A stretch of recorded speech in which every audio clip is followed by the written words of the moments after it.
அதாவது நண்பர் சேகர் அவர்கள் வந்து நான் சில அடிப்படையான கேள்விகளை கேட்டேன். அதாவது நீண்ட நாட்களாக ஒரு தமிழகத்தை போன்ற ஒரு பெரிய மாநிலத்திற்கு ஆளுநர் போடாமல் வைத்திருந்தீர்கள்.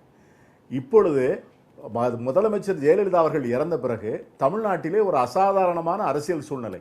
மெரினா கடற்கரையிலே லட்சக்கணக்கான இளைஞர்கள் வந்து பல இரவும் பகலுமாக இருந்து போராட்டம் நடத்தினார்கள். ஜல்லிக்கட்டினுடைய சம்பந்தமாக தமிழ்நாடு முழுவதும் ஒரு அசாதாரணமான ஒரு சூழ்நிலை, மிகப்பெரிய வறட்சி, குடிநீர் பற்றாக்குறை, இதை போன்ற நீட் தேர்வு, இதை போன்ற பல பிரச்சனைகள் இருக்கின்ற போது ஒரு நிலையற்ற அரசு இருப்பது என்பது தமிழக மக்களுக்கு ஒரு மிகப்பெரிய பேரிழப்பு. அந்த நேரத்தில் தான் நான் சொன்னேன், தீ எரிகின்ற போது தீயணைப்பு வண்டி வந்து பக்கத்திலே இருக்கணும். அப்பொழுது மகாராஷ்டிராவில் வந்து ஒன்றும் அரசியல் சூழ்நிலை ஒன்றும் அசாதாரண சூழ்நிலை இல்லை.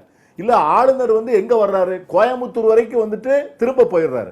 இங்க இருந்து நிலைமை என்ன, பன்னீர்செல்வத்தை கூப்பிட்டு இதெல்லாம் பண்ணியிருந்தா அன்னைக்கு பன்னீர்செல்வம் ராஜினாமே பண்ணிருக்க மாட்டார். நீங்க சொன்னீங்கல்ல, எதற்காக வேண்டி அன்னைக்கு சசிகலாவை வந்து அவர்கள் முதலமைச்சர் ஆக்கவில்லை என்று சொன்னால், அன்னைக்கே வந்து நீங்க என்ன நினைச்சிட்டீங்கன்னா, you wanted 2 power centres in ADMK.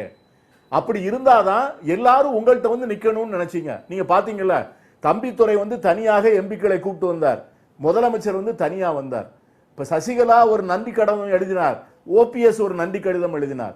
Sasikala ஒரு கோரிக்கை மனு அனுப்பினார், ஓபிஎஸ் ஒரு கோரிக்கை மனு அனுப்பினார். இதை போன்ற ஒரு சிச்சுவேஷன் வேணும்னு நீங்க மனப்பூர்வமாக விரும்பிய காரணமாகத்தான் யூ கிரியேட்டட் 2 பவர் சென்டர்ஸ்.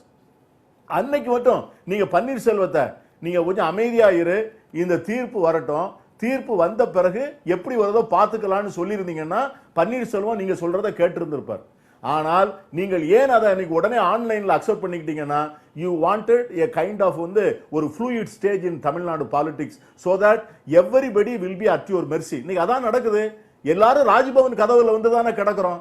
எதிர்கட்சி தலைவர் வந்து உங்களை பார்க்க வேண்டியது இருக்கிறது, அமைச்சர்கள் ஓடி வந்து உங்களை பார்க்க வேண்டி இருக்கிறது.